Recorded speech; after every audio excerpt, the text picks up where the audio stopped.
¿Cómo les va? Muy buenos días, bienvenidos a Entrevista 930 aquí en Radio Monte Carlo. Hoy estamos recibiendo a alguien que viene del otro lado de la frontera, Carla Zapata, gerenta de Enel X. Vamos a estar hablando eh, de algo que muchas veces se visualiza como si fuera el futuro, pero yo me animo a decir que es el presente. ¿Cómo le va? Buenos días, gracias por venir. Hola, ¿cómo estás, Nico? Buenos días a todos. Sí, efectivamente, hoy vamos a hablar de electromovilidad, de ciudades inteligentes, de redes inteligentes, que la verdad que uno piensa efectivamente 2030, 2040, 2050, pero en algunos países de Latinoamérica, por ejemplo, la electromovilidad es una realidad. Claro, Yo vengo de Chile y te lo puedo contar muy de cerca. claro. Primero que nada, para que la gente ubique, Enel es la empresa de energía eléctrica de Chile. Enel es la empresa de energía eléctrica, es un grupo que efectivamente tiene una de las filiales que genera, la otra distribuye energía, y Enel X, que es la empresa que ve todos los temas de innovación, todos los temas relacionados con la transición energética, entre ellos todo lo que se refiere a electromovilidad. Y eso es como una especie de empresa subsidiaria de Enel.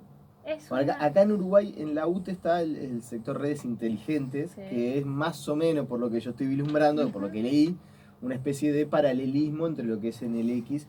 Lo que sí me interesa, porque esto es bien importante para saber el grado de importancia que ustedes le dan a este asunto, es si Enel X vendría a ser una especie de empresa subsidiaria de Enel o si es simplemente una repartición, una división de la No, empresa.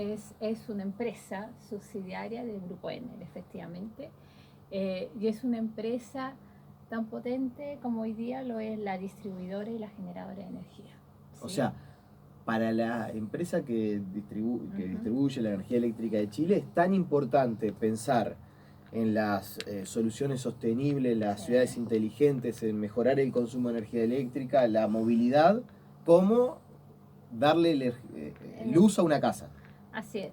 Lo que sí se hizo un esfuerzo importante y por eso esta separación entre la empresa tradicional que distribuye energía y Enel X, porque lo que se quiere también es que las personas que hoy día trabajan en el negocio, tanto de generación como distribución, tengan un foco en esos negocios, de forma que ellos puedan asegurar la continuidad del servicio, un servicio de calidad, y nosotros con el foco de mirar hacia el futuro, mirar hacia la innovación, mirar hacia las nuevas soluciones, mirar hacia la eficiencia energética, y eso nos permite de alguna forma avanzar, obviamente de forma coordinada, porque las soluciones tanto de eficiencia, tanto de energía eléctrica, te van a exigir mayor generación y te van a exigir una red de distribución eh, con mayor potencia y con mayor calidad de servicio.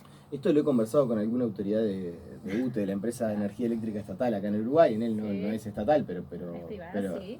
pero bueno, a los efectos es muy similar.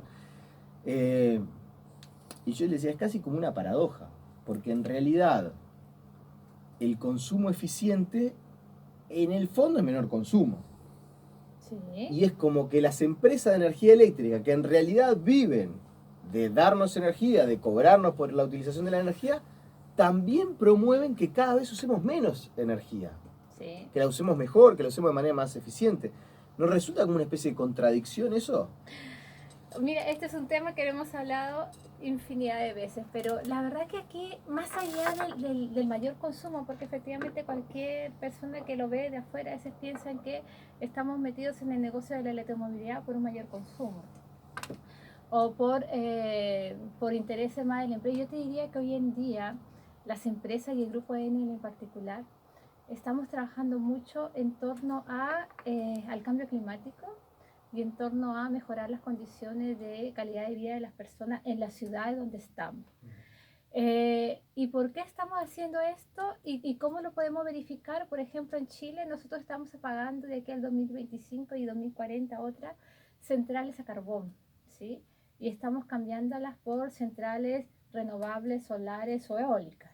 Y esas son definiciones efectivamente que vienen del negocio en función a directrices, definiciones, convicciones también de que no podemos seguir más con una matriz energética en los países donde estamos, que tenga mucho carbono, que tenga un petróleo que lo que hace es contaminar y tal vez alguna vez... Eso la realidad chilena es bastante distinta a la uruguaya. Uruguay tiene la suerte de ser un país más chico, con mejores condiciones para desarrollar energías renovables y desde ese punto de vista tenemos una ventaja geográfica, diría yo. O sea, usted en términos de la calidad de generación que tiene, ustedes tienen una energía limpia mayoritariamente. O sea, la energía de ustedes viene de hidroeléctricas o viene de eólica.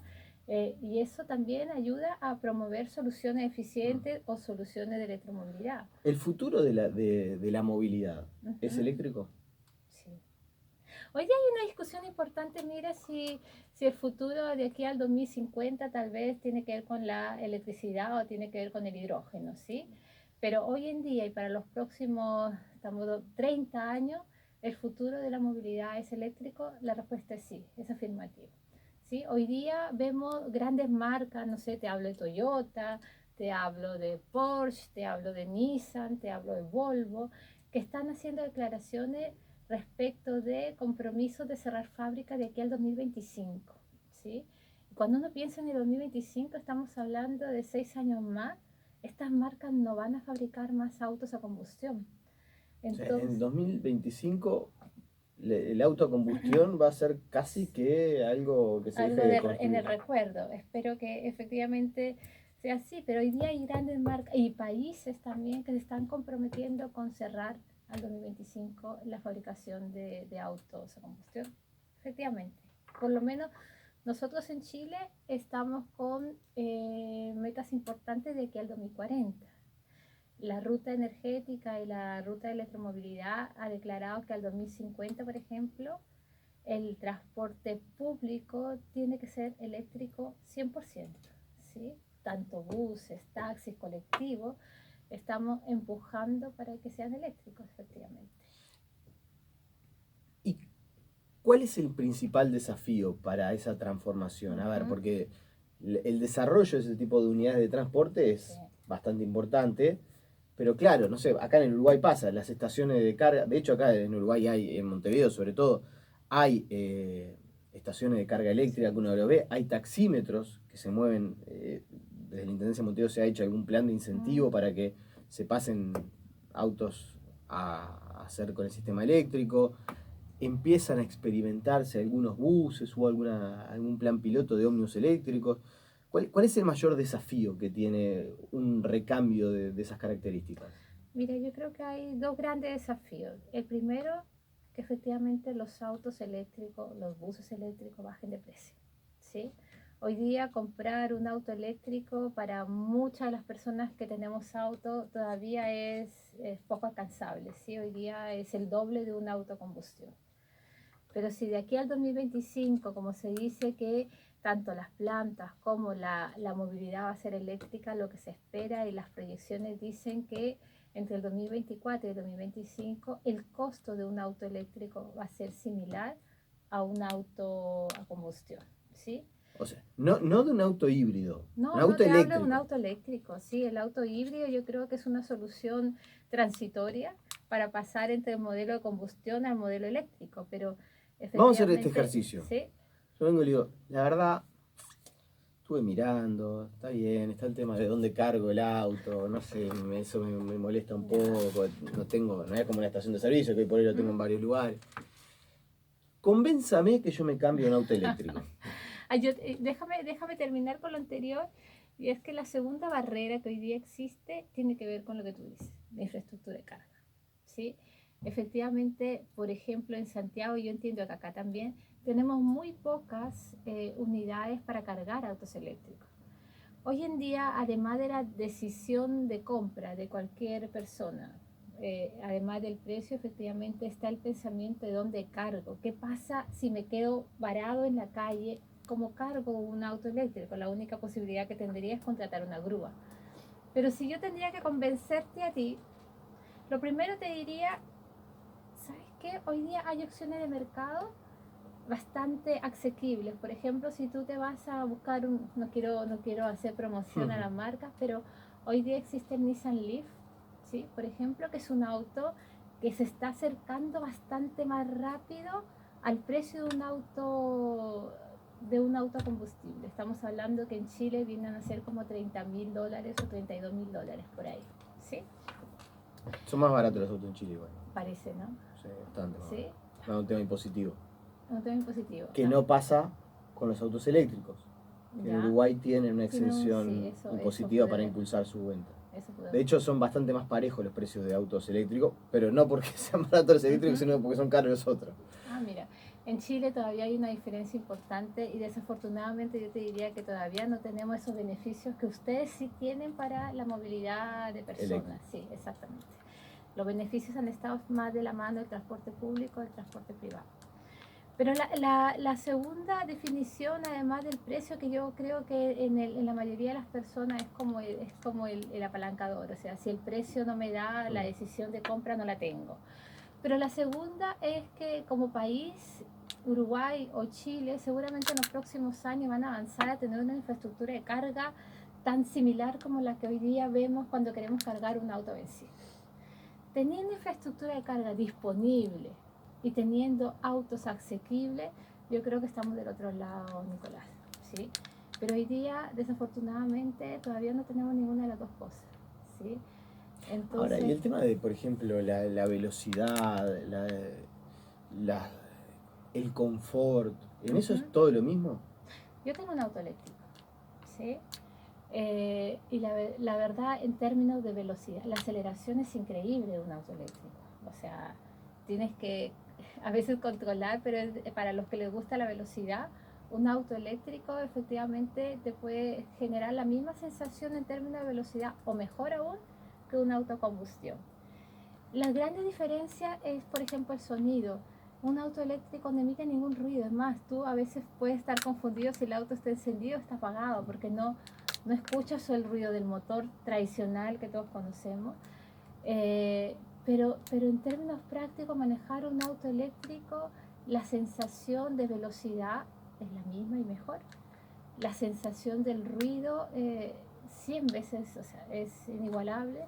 Entonces yo la verdad que no creo que el que se suba a un auto eléctrico y conozca la sensación y disfruta de manejarlo, se quiera cambiar después un auto a combustión.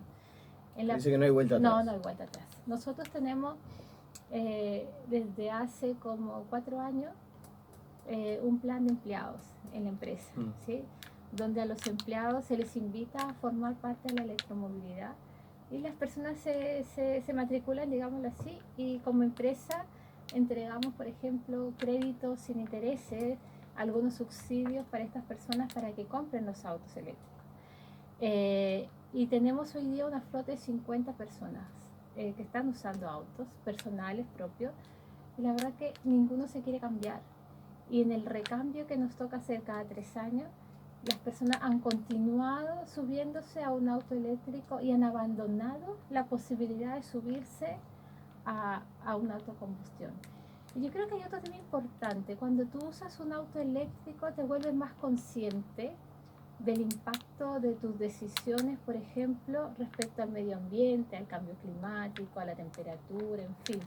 Pero yo creo que una vez que te subes a un auto eléctrico, efectivamente no hay vuelta ni quieres cambiar ese estándar que ya llegaste hacia un auto a combustión. No quiero usar toda la entrevista, de hecho ya se nos va volando, para hablar solamente de la movilidad. Sí me parece que es un punto crucial y central por esto que usted decía, ¿no? Porque seguramente sea la manera más fácil de empezar con el cambio de la matriz, incentivando el transporte público, los taxis. Pero yo quiero hablar también, por ejemplo, de las ciudades inteligentes, que es algo que realmente me apasiona, del alumbrado público, cómo esto se puede conjugar, ciudades inteligentes con alumbrado público más eficiente, qué es lo que hay nuevo internacionalmente en esa materia. Mira, hoy día como países nosotros estamos acostumbrados a la tradicional luminaria, a la luminaria de mercurio, de sodio que todavía tienen algunos países. Y lo que en general está pasando en países que el tema de la eficiencia energética ha calado es que las luminarias hoy día las estamos cambiando primero por luminarias LED. Y eso acá en Montevideo empieza a pasar. Empieza a pasar también. En Chile yo te diría que ya un tercio de lámparas ya fue cambiado. Todavía tenemos una brecha importante respecto a cambios que deberían ocurrir. Y más aún cuando los ahorros que tú consigues cuando cambias esta luminaria son más o menos el 70%, ¿sí? Entonces, la disminución en el consumo de estos equipos de cara al costo y al gasto del municipio, la verdad que ayuda mucho a enfrentar esto con nuevos proyectos. Y estamos también acostumbrados al típico poste con una luminaria, y hoy día un poste puede ser más que eso, ¿sí? Hoy día, por ejemplo, un poste te puede mejorar las telecomunicaciones porque puedes incorporar en poste antenas que te permiten tener la tecnología 5G. Puedes, por ejemplo, colocar Internet de las cosas y te podría decir perfectamente el poste qué estaciones o estacionamientos, parking tienes disponible, por ejemplo, en la acera, que somos muchos los que a veces damos vueltas y vueltas buscando estacionamientos libres y no los encontramos. O sea, la columna de la luz podría Te indicar, podría, en esta cuadra hay dos hay lugares dos para lugares estacionar. para estacionar, ¿sí? En esta cuadra tenemos, por ejemplo, basura para recoger. En esta zona tenemos contaminación mayor que en la zona de allá. Entonces hoy día la infraestructura de iluminación nos puede permitir hacer maravillas respecto tanto de información y de soluciones para las ciudades que hoy día ¿Y eso se aplica ya en algunos lugares del mundo? O sea, en Europa el tema de los estacionamientos, el tema de la basura son ampliamente utilizados porque facilita, por ejemplo, la logística.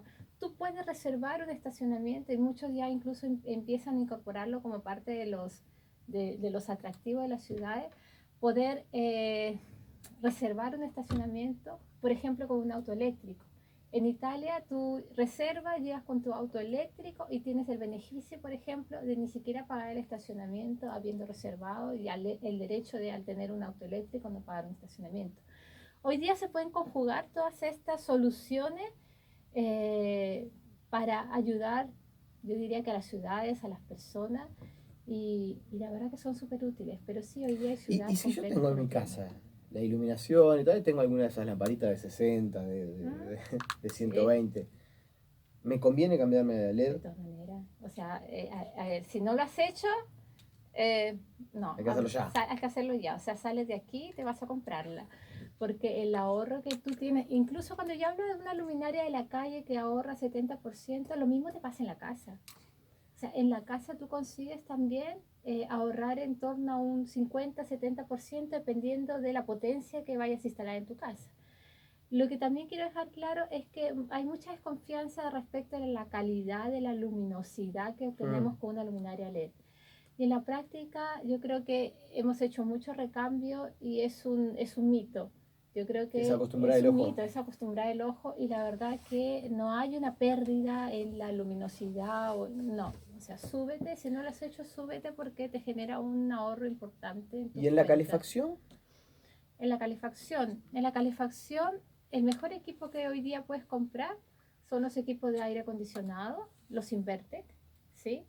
Que efectivamente cuando tú lo comparas, por ejemplo, con una estufa a gas o estufa querosene, hoy día te puede significar o un 30% más barato usar un aire acondicionado Invertec que una estufa a gas cualquiera o inclusive comparado con el querosene. En el caso de Chile, particularmente, donde los precios de la energía los tenemos claros, está el tema de la contaminación, para nosotros es altamente importante poder introducir en las viviendas energéticos que no sean tan contaminantes. Chile era un país que venía de consumir mucho querosene. Cuando llegaron las famosas Toyotomi, que yo creo que tal vez llegaron acá también, lo que pasamos a hacer es efectivamente ser muy efectivos al momento de calentar los hogares, pero generamos mucha contaminación intradomiciliaria en los hogares. Es que la mayoría calefaccionaba con leña o con... Todavía es un problema sobre todo en el sur de las ciudades, donde hace más frío.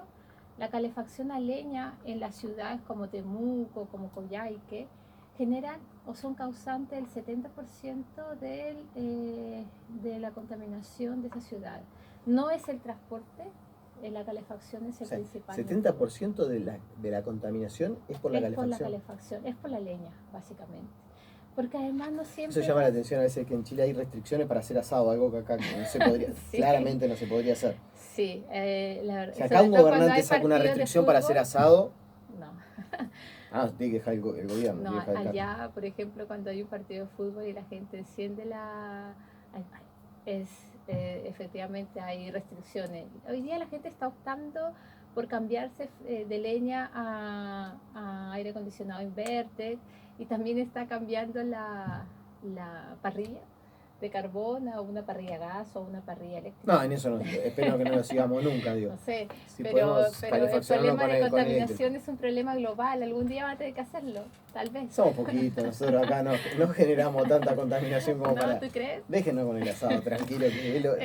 Eso no me lo toques. Es como un rasgo distintivo de nuestra Bueno, sociedad, básicamente. Les queda muy bien el asado, debo decirlo. Bien, sí. Felicitaciones. Les queda muy bien la carne. Es el corte de carne también. Es el corte. Y es la manera en que se hace. Bueno. La última. Ya conversamos sobre el tema de repente de las luces, la calefacción. ¿Alguna otra recomendación, sugerencia que se pueda hacer para mejorar el consumo de la energía eléctrica en los domicilios y básicamente no dilapidar recursos, porque de eso se trata en el fondo, sí, ¿no? De hacer un consumo más eficiente? Mira, las otras alternativas que yo creo que aquí en Uruguay es el país que más acciones de eficiencia energética ha implementado en los últimos 10 años. O sea, hay que declararlo también. La generación distribuida, por ejemplo. Usted, siendo un país, como dices tú, son poquitos, es más pequeño, pero en términos de generación distribuida, ustedes están actualmente o tienen el mismo tamaño de Chile. Ustedes tienen 12 megas instalados, nosotros tenemos 15 que hemos implementado en los últimos 3 años, ¿sí? Entonces, una de las soluciones adicionales, sobre todo para el hogar, además de tener un aire acondicionado eficiente, tener iluminación LED, yo creo que los equipos fotovoltaicos para hogares son importantes para bajar el consumo, y sobre todo en épocas como las que vienen, el verano, te podría efectivamente estar entregando energía por el 100% de tu consumo, sin tener que pagar, por ejemplo, una factura adicional de energía. Esas son como las 3 soluciones que estamos empujando mucho, que los hogares sean eficientes a través del fotovoltaico, los aire acondicionados. Y hay otras tecnologías como son las bombas de calor, por ejemplo, para calentamiento de agua, que todavía son soluciones de alto costo para las personas, pero cuando tienes un alto consumo que efectivamente te impacta en el bolsillo, tanto para la calefacción y para el calentamiento de agua, a veces son una excelente opción para bajar costos, ¿sí? Y esas son como las tecnologías, te diría, más favorables para nosotros. Carla Zapata, gerente de Enel X, un placer recibirla y bueno, que disfrute la estadía aquí en el Uruguay, y seguramente estos temas vamos a volver a conversar y van a andar de nuevo por Montevideo, así que volvemos a recibirlos. Ok, muchas gracias, Nicolás. Con ustedes nos reencontramos en una nueva entrevista 930. Que pasen, muchachos.